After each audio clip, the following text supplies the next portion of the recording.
Hello students, hope you all are fine.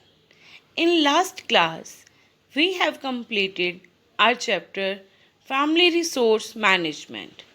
Now we are moving to the next topic which is going to help you to understand some basic terms used in home science while cooking, and that is preliminary preparations.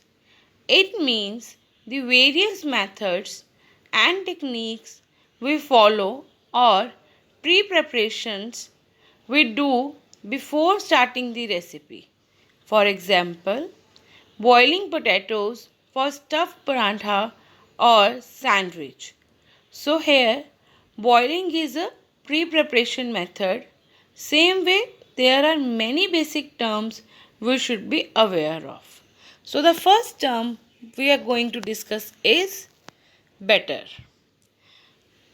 Batter is an uncooked wet mixture that can be spooned or poured as in cake, pancakes, and muffins. As you can see, the mixture is poured in tin mold to make cake. Sometimes very thin batter is also used to give coating to foods before deep frying. As you can see in the picture, the bread is being dipped in besan batter to make bread pakoras. Next is beating. Beating is to mix foods together thoroughly to a smooth consistency using spoon or fork or whisk or electric beater. Anything can be used to beat things together into smooth consistency. For example, beating of egg to make omelette or beating of cream on ice to make whipped cream for cake. Next is blanch. To blanch fruits or vegetables briefly in boiling water to lock in color and flavor. In this, we bring water to boil, then put the vegetables in boiling water, let them stay in for few minutes, then remove them fastly and put them in ice water. By doing this, we can prevent the overcooking of vegetables, and also blanching helps to enhance color and flavor of the food. Next is the boiling. It is very common term which means the cooking of food by immersion in water that has been heated to near its boiling point, that is 100 degrees centigrade. Example, boiling of eggs to make boiled eggs. That is very common thing we do at home. Next is blend. Mix a substance with another substance so that they combine together is known as blending. For example, making a fruit punch in blender. As in fruit punch, we add different fruits and blend them together. So that is blending. Next is chop. Chop is to cut solid into pieces with sharp knife or other chopping devices. For example, chopping vegetables to make sandwiches.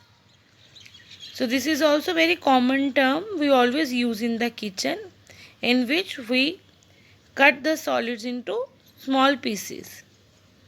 Next is the dice.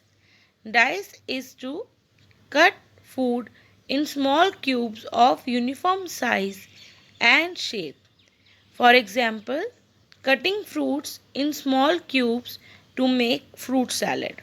As you can see in the video also, a person is cutting a very equal cube pieces of apple, and this is known as the dice.